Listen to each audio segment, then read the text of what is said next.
A franquia Resident Evil não começa com zumbis, nem nunca foi sobre zumbis. Começa com colonialismo científico, ego aristocrático e a convicção de que a humanidade é um rascunho muito mal feito.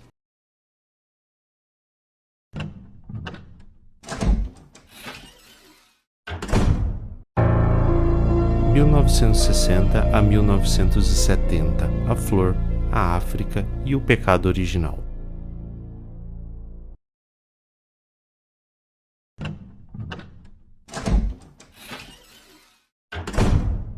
Na África Ocidental, a tribo Nidipaya guardava uma flor conhecida como escada para o sol. A planta sagrada, utilizada em rituais tribais para a escolha do novo chefe guerreiro da tribo, continha um retrovírus ancestral, posteriormente chamado de vírus progenitor, capaz de reescrever o material genético humano. A taxa de sobrevivência era mínima. Quem sobrevivia desenvolvia habilidades físicas ampliadas. Quem não sobrevivia virava fertilizante. Em 1966, 3 homens decidem que tradição é apenas um detalhe incômodo. Oswald Spencer, James Marcus e Edward Exford. Eles roubam a flor. Spencer não queria entender o vírus, ele queria usar o vírus. A visão dele era simples: a evolução natural é lenta demais. Se a natureza não produz deuses com eficiência, então alguém deveria assumir a gestão. O progenitor, no entanto, era instável demais para aplicação prática.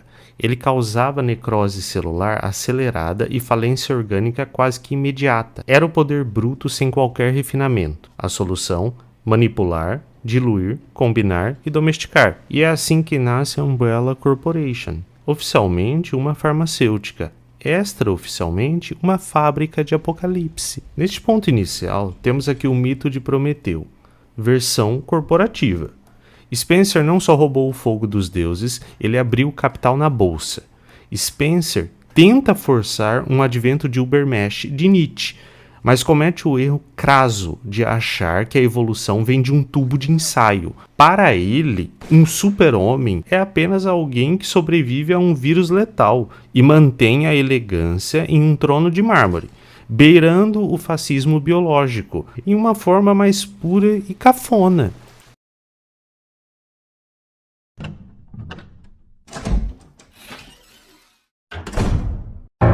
Em 1977, o T-vírus, militarizando a evolução.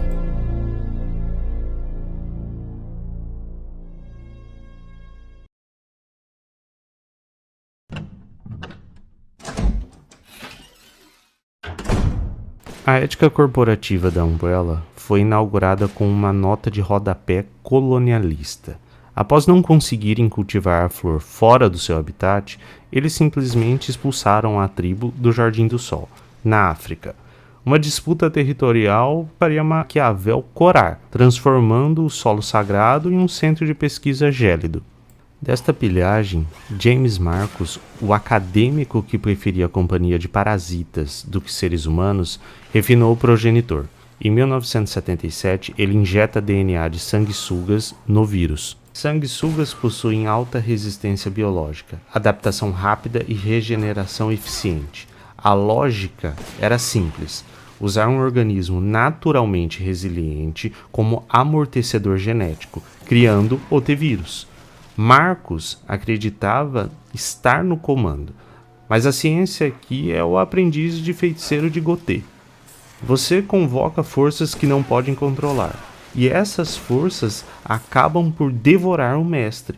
Enquanto Marcus ensinavam os funcionários modelos no centro de treinamento, Spencer já preparava a adaga para as costas do seu amigo. O T-vírus estimula a replicação celular massiva, reativa funções neuromotoras e suprime a morte celular programada. O problema é que ele também degrada o córtex cerebral, resultando em zumbis. A maioria vira um monte de carne ambulante. Uma minoria com compatibilidade genética rara mantém parte das funções cognitivas e sofre mutações controladas. Estes indivíduos se tornam Tyrants, armas biológicas projetadas para o combate. O T-vírus não foi criado por acidente, ele foi criado porque havia mercado. Spencer percebe que vender remédios é lucrativo, mas vender medo é muito mais. Marcus, que inicialmente acreditava estar expandindo as fronteiras da ciência, começa a perder espaço político. Spencer resolve o problema como todo bom CEO de organização criminosa, mandando eliminar um dos fundadores técnicos. Em 1988, ele ordena que seus jovens prodígios William Birkin e Albert Wesker executem Marcus, e eles executam. Mas, em 1998, Marcus retorna, anos depois, nos eventos de Resident Evil Zero, reconstituído através de sanguessugas infectadas. Ele deixa de ser cientista e vira vingança ambulante. Nietzsche chamaria de ressentimento criativo. Resident Evil chama de chefe final. Não se enganem. O T-vírus era apenas o ganha-pão corporativo. O verdadeiro delírio de Spencer era o Projeto Wesker. Se o T-vírus era para a massa, o Projeto Wesker era a eugenia da grife. Spencer, agindo como o motor imóvel de Aristóteles, aquele que move tudo sem ser movido, sequestrou centenas de crianças de intelecto superior, deu a elas o sobrenome Wesker e uma educação impecável. O objetivo? Forçar a seleção natural. Dentre essas crianças prodígio do niilismo, destacou-se Albert Wesker. Aos 18 anos, ele já era pesquisador. Aos 20, braço direito na mansão Arkley. Aos 30, já tinha servido o exército dos Estados Unidos e tinha se juntado ao STARS como capitão, que nada mais era do que a Força Tática Federal de Raccoon City.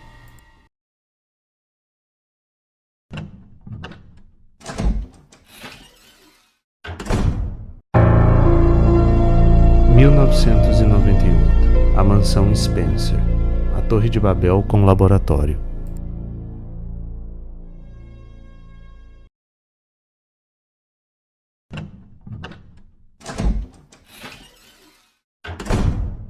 Em julho de 1998, ocorre o vazamento do T-vírus nas montanhas Arkley. Uma equipe do STARS investiga o desaparecimento de pessoas e acaba presa dentro da mansão de Spencer. Os eventos de Resident Evil revelam o que a Umbrella vinha fazendo longe da imprensa: testes em humanos, desenvolvimento de armas biológicas e criação de Tyrant como produto militar. Entre os sobreviventes estão Chris Redfield e Jill Valentine. Wesker, líder dos STARS, trai a equipe através de uma aposta matemática que beira o absurdo. William Birkin entrega a ele uma variante do progenitor, com instruções bem precisas: injetar 5 minutos antes da morte. Wesker, em um ato de amor fati, o amor ao destino, por mais terrível que seja, coloca-se diante das garras de um Tyrant. Ele escolheu morrer, para tentar a sorte na roleta biológica. As estatísticas eram um pouco desencorajadoras. 10% de chance de morte definitiva, o fim do sonho narcisista, 20% de ressurreição sem melhoria, o pesadelo da mediocridade, e 70% de chance de sucesso absoluto, a volta à vida com força e agilidade sobre-humanas. Wesker abandona a humanidade voluntariamente. Se Spencer representa a ambição aristocrática, Wesker representa a vontade de poder sem verniz. Ele não quer governar pessoas, ele quer transcendê-las. Ao final, a mansão explode, a Umbrella continua operando porque o problema nunca foi o laboratório, foi o sistema que o financia.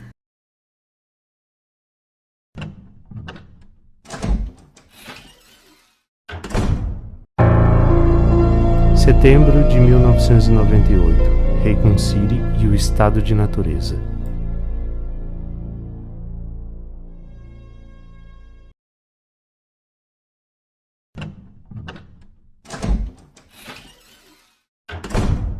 William Birkin, agora líder de pesquisas, desenvolve o Golgotha vírus, vulgo G-vírus. Diferente do T-vírus, o G-vírus promove evolução contínua. Ele reescreve o DNA do hospedeiro em tempo real, gerando mutações progressivas cada vez mais agressivas. Mas há um detalhe. Se o T-vírus é um operário previsível da destruição, que se contenta em fritar o córtex cerebral e acelerar o metabolismo até que você se torne um canibal sem modos, o G-vírus é um visionário cruel. Estamos falando da transição do rústico para o barroco, do horror. Enquanto o T-vírus compromete as células, o G-vírus a reimagina. Ele não quer apenas matar o hospedeiro. Ele quer usá-las como matéria-prima para uma forma de vida que a natureza, em sua infinita prudência, jamais ousaria rascunhar. Quando a Umbrella tenta confiscar sua pesquisa, Birkin é baleado e injeta o G-vírus em si mesmo. Ele não morre, apenas se transforma. Os eventos de Resident Evil 2 acompanham Leon Scott Kennedy, o policial novato de idealismo intocado, que escolheu o pior dia da história para chegar pontualmente em seu primeiro dia de trabalho. E Claire Redfield, a universitária movida pelo afeto familiar que cruza o Hades urbano em busca de um irmão que esqueceu de avisar que a cidade já tinha acabado. Em contraponto, temos a família Birkin, que é nada mais que o sonho americano triturado pela genética. William, o cientista narcisista, trocou a paternidade pela mutação perpétua, tornando-se um monstro que caça a própria filha, Sherry, não por amor, mas por necessidade biológica de reprodução, uma inversão perversa de qualquer dever hereditário. Annette Birkin, esposa de William e mãe de Sherry, representa o remorso tardio e inútil, tentando salvar com armas a criança que ela negligenciou por anos em prol de um laboratório. No fim, Sherry não é tratada como uma criança, mas como um recipiente para os pecados dos pais. A tragédia dos Birkins prova que, para a elite da Umbrella, o lar não é um refúgio, mas apenas um tubo de ensaio onde os laços de sangue foram substituídos pela compatibilidade genética. Simultaneamente, Resident Evil 3 Nemesis mostra Jill sendo perseguida pelo Nemesis, um Tyrant modificado com um parasita NE-alpha. Aqui, a Umbrella deixa de lado os acidentes biológicos e introduz o design da perseguição. O Nemesis não é um subproduto do caos, ele é a declaração de intenções, em suma de vinganças, seu nome vindo diretamente da deusa grega da vingança. Nemesis. O Nemesis é um Tyrant comum, com o codinome T-103, aprimorado com o parasita NE-alpha, uma criatura de engenharia europeia, que concede ao hospedeiro algo que faltava nos zumbis comum: foco. Ele não quer carne, ele quer o encerramento de uma narrativa. Ele é o braço armado do revisionismo histórico da Umbrella, enviado para silenciar toda e qualquer testemunha que poderiam desmascarar os planos da empresa. Filosoficamente, o Nemesis representa o destino inelutável. Não importa quantos puzzles você resolva, quantas ervas verdes você misture, ele sempre estará na próxima porta, proferindo seu monossilábico mantra: Stars.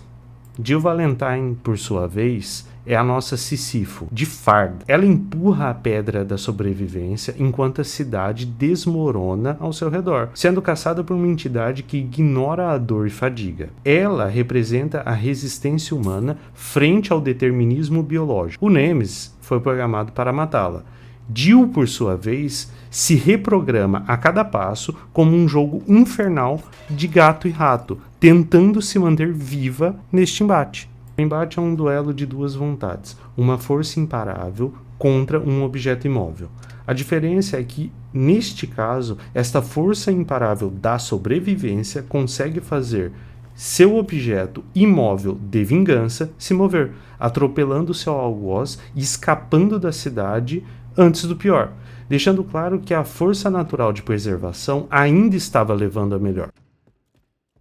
Novamente, simultaneamente, em Resident Evil Outbreak, vemos o ponto de vista dos civis. Enquanto os protagonistas da Elite resolvem o destino do mundo, em Outbreak acompanhamos o garçom, a jornalista, o médico e o segurança. Se a saga principal é uma epopeia, aqui temos o estoicismo de Sartre, em sua forma mais crua. Pessoas comuns condenadas a serem livres, em um cenário onde a liberdade significa apenas escolher por qual beco você será devorado. Estes 8 personagens representam a democratização do desespero. Eles não têm treinamento militar ou imunidade narrativa. Eles têm apenas instinto e o que quer que esteja ao alcance de suas mãos. O que torna Outbreak fascinante, profundo e ácido é a insignificância dos seus atos. Revisitar esse jogo é de extrema obrigação a todos os fãs da série, pois este escancara o sentimentalismo de que você não é nada mais ou nada menos do que uma vontade ímpita de viver. Sem importância, sem consequência, você é o desejo primordial de viver. Em Outbreak, Resident Evil deixa de ser sobre monstros e vira sobre hobbies. Sem lei, sem governo funcional, sem contrato social, a cidade vira estado de natureza. O governo dos Estados Unidos resolve o problema da forma mais sensacional possível, explodindo a cidade com um grande míssil nuclear. Reconcília é apagada, a Umbrella perde reputação pública, mas o conhecimento já vazou, e conhecimento não se desvencia.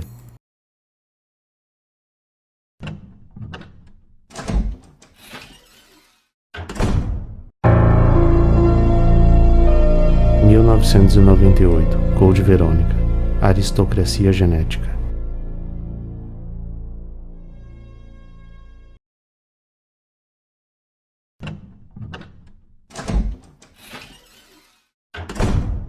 Três meses após o incidente em Raccoon City, em Resident Evil Code Verônica, Claire descobre o legado da família Axford, a aristocracia viral dos irmãos Axford e o T. Verônica.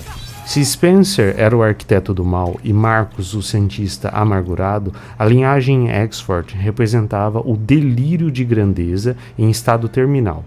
Alfred e Alexia Axford são os herdeiros de Edward, o terceiro fundador da Umbrella. Mas em vez de nobreza, herdaram genética em frangalhos e um senso de direito divino que beira psicose. Alexia Axford, a Narcísio biológica. Alexia não é apenas uma cientista prodígio, ela é o mito de Narcísio, que trocou o espelho por uma placa de Petri. Ao criar o T. Verônica, mesclando o vírus progenitor com o vírus de uma formiga rainha e plantas, ela decidiu que a humanidade era indigna de sua presença. Filosoficamente, Alexia personifica o egoísmo racional levado ao paradoxismo. Para não ser consumida pelo vírus, ela se submete a 15 anos de sono criogênico. Ela escolheu a êxtase em vez da convivência. Ao acordar, ela não quer governar um reino. Ela quer ser a mente em colmeia de um ecossistema onde ela é a única vontade. É a aristocracia que, cansada de oprimir os servos, decide transformá-los em formigas operárias. O T. Verônica é a ferramenta definitiva do elitismo. Diferente do T-vírus, que é um acidente democrático que infecta qualquer um, o T. Verônica exige uma paciência e disciplina. Ele recompensa aquele que pode esperar décadas pela perfeição. É a biologia curvando-se ao tempo, transformando o hospedeiro em algo sublime e terrível, capaz de gerar fogo e controlar a vida ao redor, mas ao custo de cada gota da humanidade. Alfred Axford e o Teatro da Loucura. Já Alfred é o retrato de Dorian Gray, sem o quadro, apenas com a loucura. Incapaz de lidar com a ausência de sua irmã e com a própria mediocridade diante do brilhantismo dela, ele desenvolve uma personalidade dissociativa. Alfred é a prova de que o isolamento aristocrático produz monstros muito antes de que qualquer vírus. Ele vive um teatro protegendo um legado que já morreu, enquanto usa uma farda de gala em uma ilha infestada de mortos e se travestindo às vezes da mesma forma que sua irmã. A dualidade dos Redfield. No meio desse hospício aristocrático, temos o reencontro de Claire e Chris Redfield. Eles são o contraponto perfeito à disfunção dos Axford. Enquanto Alfred e Alexia se destroem em um amor incestuoso e obsessivo pelo poder, os Redfield operam sob a ética da solidariedade. É o choque entre as famílias que se destrói para ser Deus e a família que se arrisca para continuar sendo humana. Neste meio tempo, o Wesker reaparece mais forte do que nunca. Agora ele não serve mais a ninguém.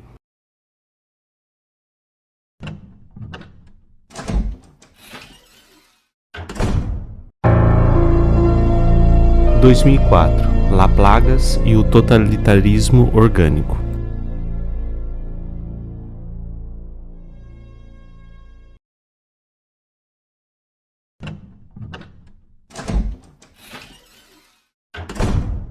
Em 2004, o horror deixa de ser químico e se torna parasítico. Las Plagas não criam zumbis, eles criam escravos. Ao se alojarem no sistema nervoso, eliminam o livre-arbítrio, mas preservam a inteligência. É o fim da subjetividade. O hospedeiro mantém a rotina, sua mente pertence à colmeia. Diferente do vírus, Las Plagas é um organismo que se conecta ao sistema nervoso central e permite controle hierárquico via hospedeiro dominante. Ele não destrói a identidade, ele apenas subordina. Desmond Sadler, o líder do culto dos Los Illuminatos e o Maquiavel biológico, ele não quer apenas matar, ele quer governar através do controle total. Sadler transforma a fé em uma ferramenta totalitária, onde a plaga mestra é a única voz que os súditos ouvem. O culto de Sadler usa o parasita como ferramenta de dominação ideológica. Não é o caos biológico, é o controle absoluto. Leon Scott Kennedy, agora o agente de elite que personifica o estoicismo. Diante de um vilarejo de fanáticos e monstros gigantes, Leon responde com calma e sarcasmo. Ele é a resiliência da razão individual contra o delírio coletivo. Também não podemos deixar de citar o Mercador, que basicamente representa o niilismo capitalista. Em meio a um conflito de proporções bíblicas entre o bem e o mal, ele surge como a voz do capitalismo amoral. Ele não se importa quem vencerá, desde que você tenha pacetas, dinheiros suficientes. Ele é a prova de que, mesmo no fim do mundo, o livre mercado é a única coisa que permanece de pé, rindo de todas as nossas convicções.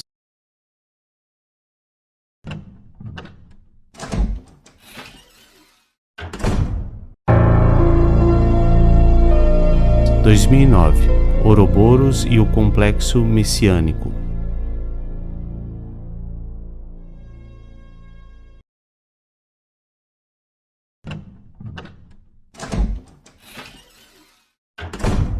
Em Resident Evil 5, Wesker tenta executar seu plano final: liberar o vírus Ouroboros na estratosfera.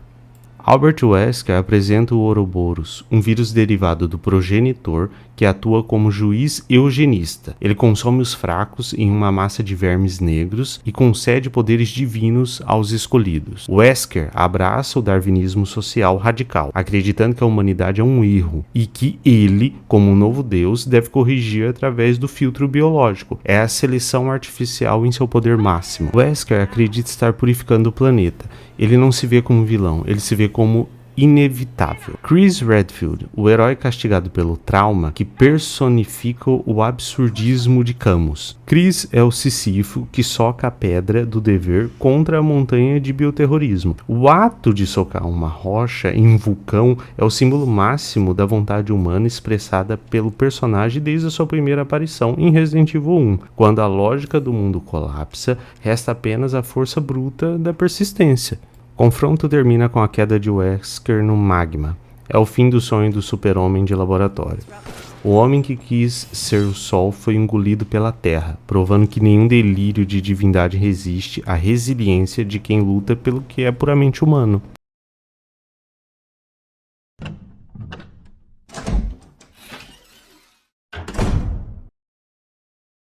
Em 2013, Resident Evil 6, a banalização do apocalipse.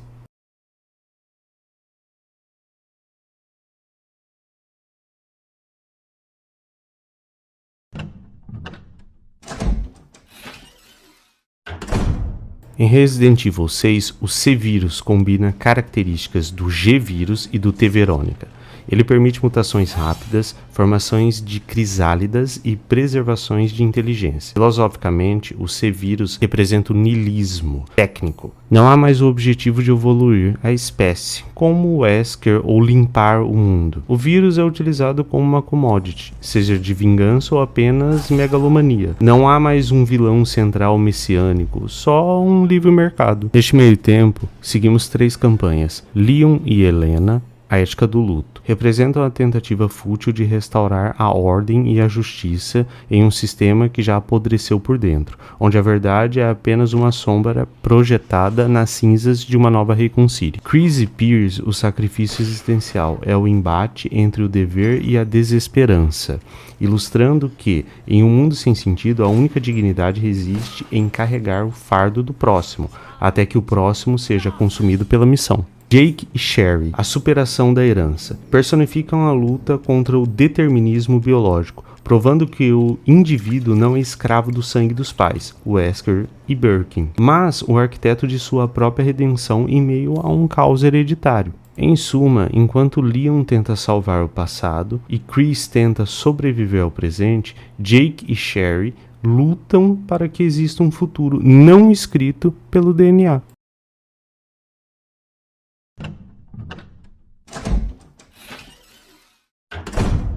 Em 2017, Resident Evil 7 e o horror ontológico.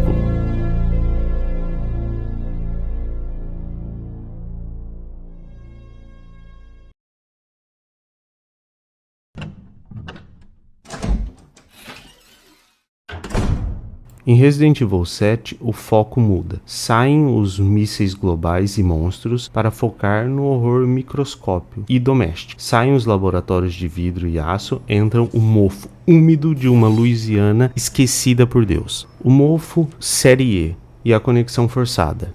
O antagonista aqui não é um vírus químico, mas uma rede fúngica senciente. O mofo, criado pela organização The Connections.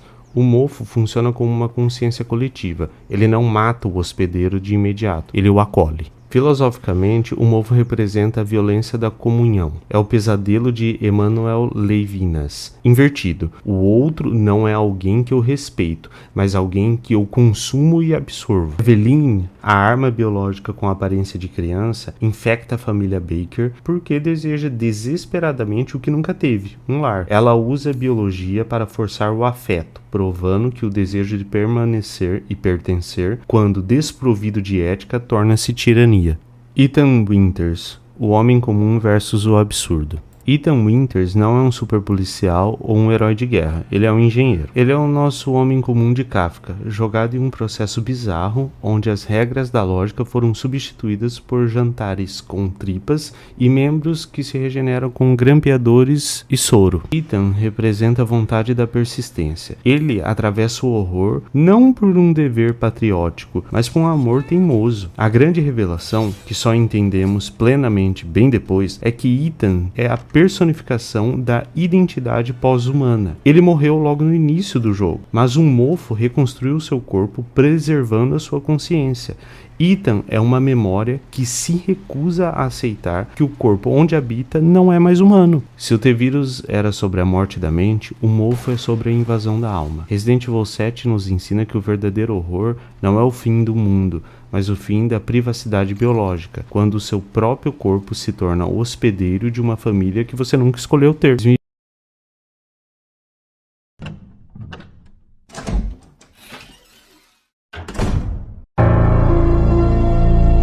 21, o Mega Miseto e a Mãe Miranda, a negação da morte.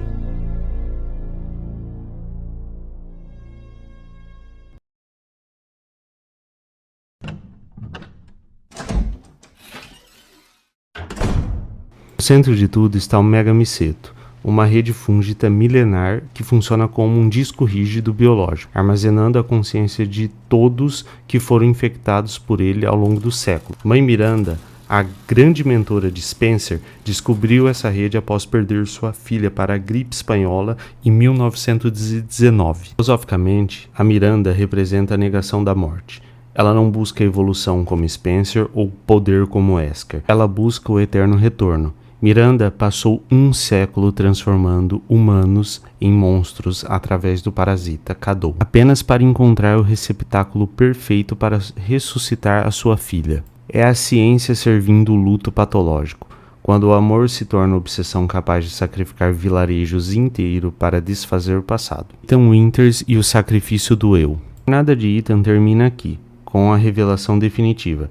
Ele é um homem memória. Ethan morreu na Louisiana, mas o mofo manteve vivo para cumprir um propósito. Ele é o herói que luta contra o próprio destino biológico para salvar sua filha, Rose. A identidade além da carne. Ethan prova a tese de que ser humano não é sobre do que você é feito, átomos ou mofo, mas sobre o que você faz. Mesmo sendo biologicamente idêntico aos monstros que caça, ele mantém a sua agência moral. Ele usa o poder do mal para um fim puramente altruísta. Triunfo sobre o determinismo. Wesker e Miranda acreditavam que a biologia era o destino. Ethan quebra essa lógica. Ele é o hospedeiro que o vírus mofo não conseguiu corromper. Sua mente foi tão obstinada em salvar sua família que o parasita não teve espaço para instalar sua própria consciência. Sacrifício final. A humanidade de Ethan atinge o ápice no momento em que ele aceita morrer. Um monstro luta para sobreviver e se espalhar. Um humano se sacrifica por algo maior que si mesmo. Ao detonar o megamiceto, ele destrói a própria fonte de sua vida biológica para garantir a vida biológica de sua filha. Ethan é o humano de tese. Ele prova que a humanidade é uma escolha constante, não uma condição garantida pelo nascimento. Ele morreu como homem para renascer como mofo, apenas para provar que no fim ele nunca deixou de ser Ethan Winters.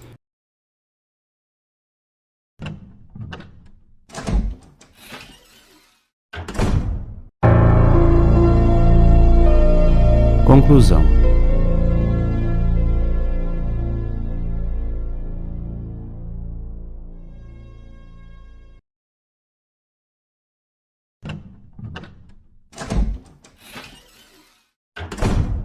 Do progenitor ao megamiceto, cada vírus nasce da mesma pergunta. Podemos controlar a evolução? Cada resposta resulta em uma tragédia. O progenitor é a ambição, o T-vírus a militarização, o G-vírus é a obsessão, o T-verônica o elitismo, Las Plagas o totalitarismo, Ouroboros a purificação. O C-vírus é a banalização, o megamiceto e o mofo são a negação da morte. A trajetória de Resident Evil funciona como uma validação sombria da máxima de Epicuro. Os vilões da saga de Spencer e Amirana sucumbiram à dor e à loucura porque buscavam a felicidade no luxo supremo da imortalidade e no poder divino.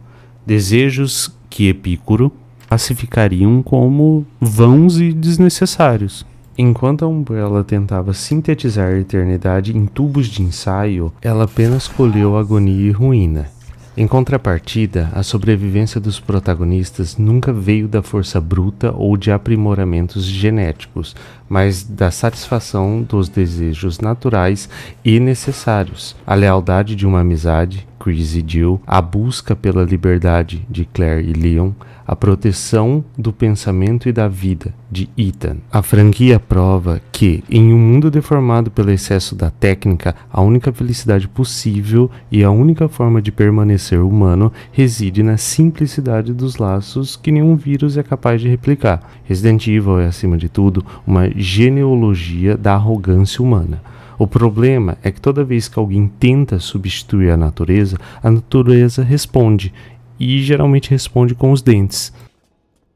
Se gostou do vídeo, deixa seu like, comenta aqui embaixo a sua visão um pouco filosófica desta saga, compartilhe o vídeo com aquele amigo que também curte olhar para tudo aquilo que gosta com um olhar um pouco filosófico. Até a próxima.